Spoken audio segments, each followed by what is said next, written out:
हर रहस्य से उठेगा पर्दा, हर सवाल का मिलेगा जवाब, क्योंकि अब खोलेगा हर सस्पेंस। नमस्कार, मैं हूं शगुन शर्मा और आप मेरे साथ देख रहे हैं एबीपी न्यूज का धमाकेदार शो सस्पेंस।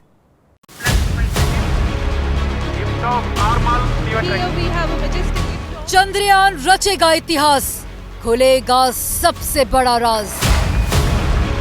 का रॉकेट आसमान को चीरते हुए चांद पर पानी की खोज, 14 दिन का महाप्रयोग।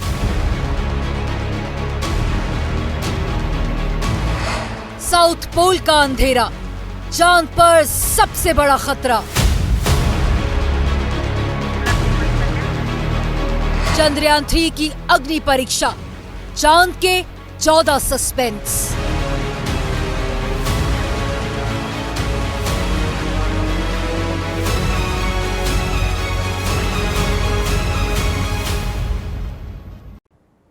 जिस दिन का इंतजार पूरा हिंदुस्तान कर रहा है, जिस पल पर दुनिया भर की नजर है, वो घड़ी अब करीब आ रही है, क्योंकि आज भारत के चंद्रयान 3 ने एक और पड़ाव को पार कर लिया है और हम चांद के और करीब पहुंच गए हैं।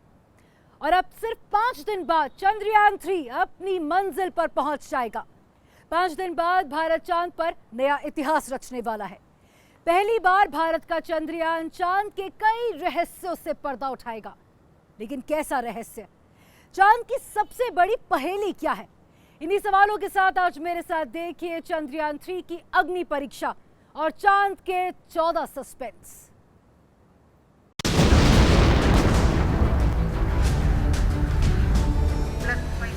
चौदह जुलाई को चंद्रयान 3 की लॉन्चिंग के 34 दिन बाद चंद्रयान अब एक अहम पड़ाव पर पहुंच चुका है। चंद्रयान 3 के प्रोपल्शन मॉड्यूल से लैंडर विक्रम अलग हो चुका है। चंद्रयान 3 की चंद्रमा से दूरी करीब 163 किलोमीटर रह गई है और अनुमान यह है कि 23 अगस्त की शाम 5:45 पर चांद की सतह पर चंद्रयान की लैंडिंग हो जाएगी और इसके साथ ही खुलने लगेगा चांद का suspense. August 23rd will be definitely a day the whole India to rejoice and get back. Yes, India-made systems landed at the moon, and subsequently, a couple of hours later, every dust, other things settled, because when it's landing, we expected a good amount of dust from the lunar soil could have come out.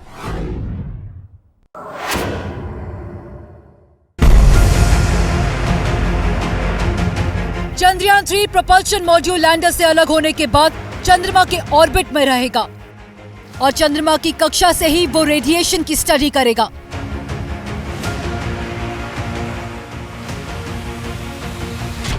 चंद्रमा की सतह पर कदम रखने से पहले ये एक महत्वपूर्ण कदम था, जब प्रोपल्शन मॉड्यूल और लैंडर रोवर को आपस में एक दूसरे से अलग होना था।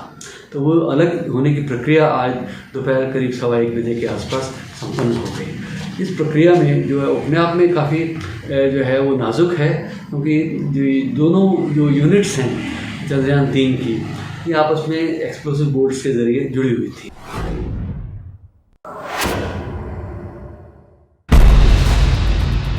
चंद्रयान 3 के लैंडर और रोवर चांद के साउथ पोल पर उतरेंगे। चंद्रयान 3 का लैंडर मिशन चंद्रयान 2 की क्रैश साइट से 100 किलोमीटर दूर उतरेगा। धरती से चंद्रमा की दूरी करीब 3,84,403 किलोमीटर है। उपलब्धि तो यही है, हर भारतवासी को इस पर गर्व भी है, लेकिन साथ ही साथ वैज्ञानिक दृष्टि से देखा जाए तो ये इस मिशन की एक विशेषता है कि इसे न केवल हिंदुस्तान बड़ी उत्सुकता के साथ देख रहा है, बल्कि सारे दुनिया की निगाहें इसके ऊपर है।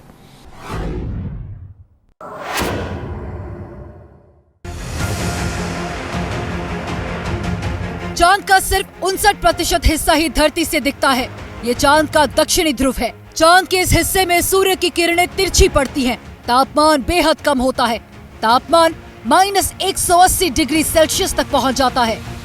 आपको याद होगा कि चंद्रयान 2 को उतारे जाने के लिए दक्षिण ध्रुव के पास मैंजेनियस और सिम्पेलियस 2 क्रेटर समूहों का चुनाव किया गया था। इस बार भी मैंजेनियस क्रेटर के बारे में मुझे जानने को मिला।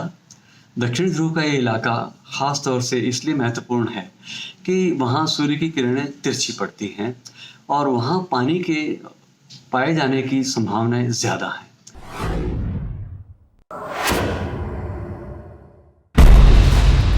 चंद्रयान 3 चांद के दक्षिणी ध्रुव से जुड़े उन तमाम रहस्यों से पर्दा उठाएगा जिनसे अब तक दुनिया अनजान है।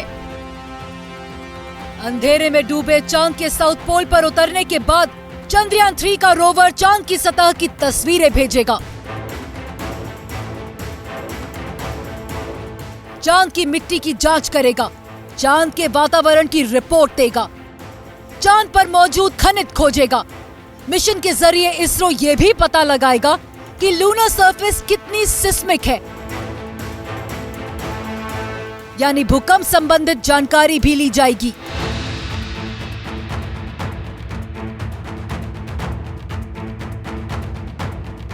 इसरो इस समय बहुत ही महत्वपूर्ण स्थिति में है, जबकि इसके साथ बहुत सी स्पेस एजेंसीज ऑलरेडी कोलैबोरेट कर रही हैं, उनके साथ इसरो का सहयोग चलता है और इसके अलावा जो है प्राइवेट सेक्टर से भी इसरो के साथ जो है सहयोग चल रहा है और अब तो वो बड़े पैमाने पे होगा। 1 0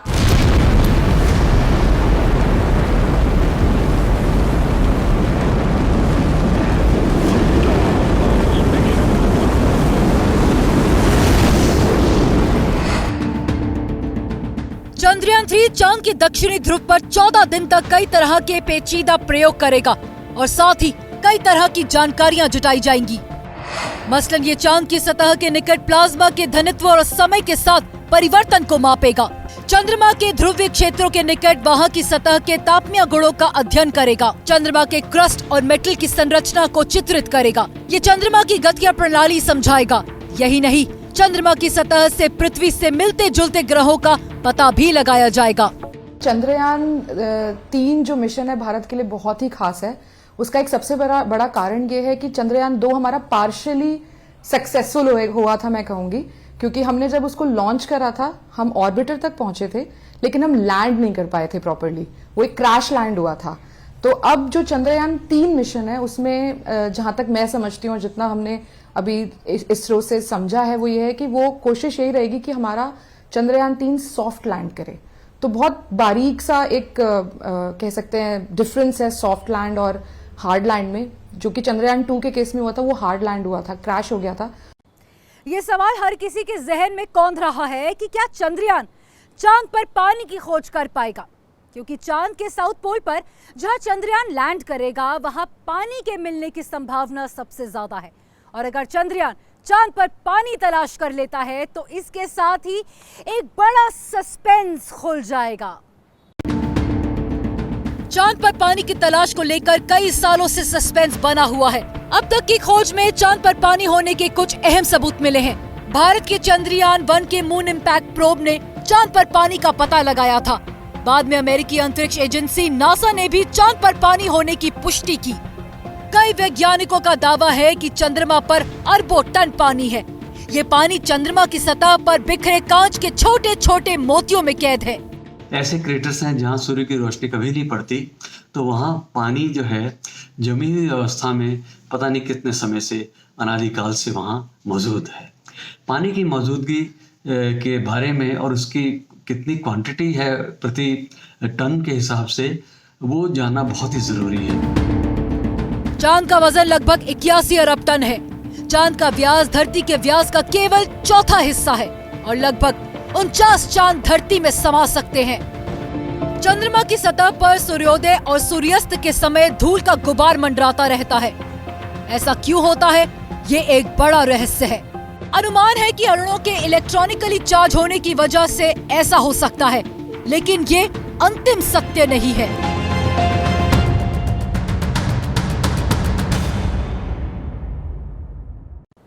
चौवन साल पहले 1969 में ही इंसान ने पहली बार चांद पर कदम रखा था। बाद में कई देशों ने मिशन मून के जरिए चांद को जानने और समझने की कोशिश की, लेकिन इसके बावजूद चांद के कई रहस्य, कई सस्पेंस अभी तक सुलझे नहीं हैं।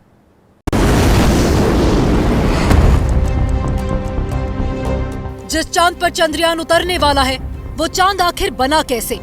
क्या चांद के बनने में पृथ्वी का कोई रोल है? इसे लेकर कई तरह के दावे किए जाते हैं। अमेरिकी अंतरिक्ष एजेंसी नासा के वैज्ञानिक न्यू पेट्रो ने चांद से लाई मिट्टी और चट्टानों पर रिसर्च किया था। एक दावा यह है कि चांद पिघले लावा से बनी एक विशाल गेंद है। वहीं कुछ वैज्ञानिकों के मुताबिक करीब 4.5 अरब साल पहले पृथ्वी और थिया के बीच भीषण टक्कर हुई थी। थिया मार्स के आकार का तत्व है। इस टक्कर के बाद बचे हुए अवशेषों के मलबे से चंद्रमा बना। एक रिसर्च से पता चला कि बीते 10 करोड़ साल से चांद ज्वालामुखी सक्रिय है, लेकिन वैज्ञानिक अभी तक ये नहीं पता कर पाए हैं कि चांद पर ज्वालामुखी कैसे बना और यह चंद्रमा को किस तरह से प्रभावित करता है।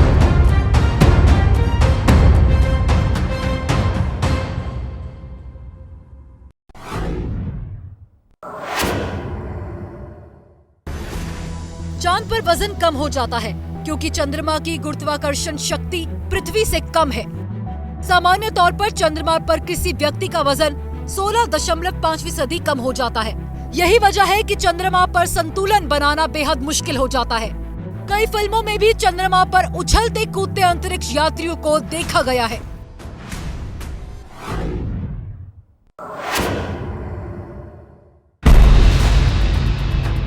चंद्रमा पर वायुमंडल नहीं है, इसकी वजह से वहाँ लाइट स्कैटरिंग या प्रकाश का प्रकीर्णन नहीं होता। धरती पर आकाश का नीला रंग और सूर्योदय या सूर्यास्त के समय लालिमा की वजह लाइट स्कैटरिंग है। चंद्रमा से आसमान नीला नहीं बल्कि काला दिखाई देता है।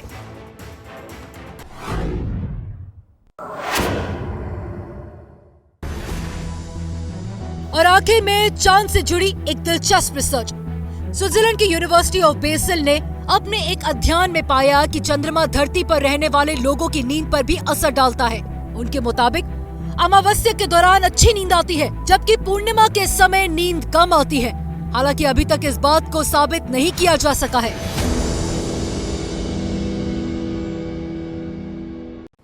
चंद्रयान 3 के चांद की सतह पर उतरते ही नई रिसर्च, नई जानकारियों का पिटारा खुल जाएगा। चांद हिंदुस्तान की मुट्ठी में होगा। इस ऐतिहासिक घटना पर हमारी भी नजर बनी रहेगी। सस्पेंस में आज बस इतना ही। कल आपसे फिर होगी मुलाकात। नमस्कार।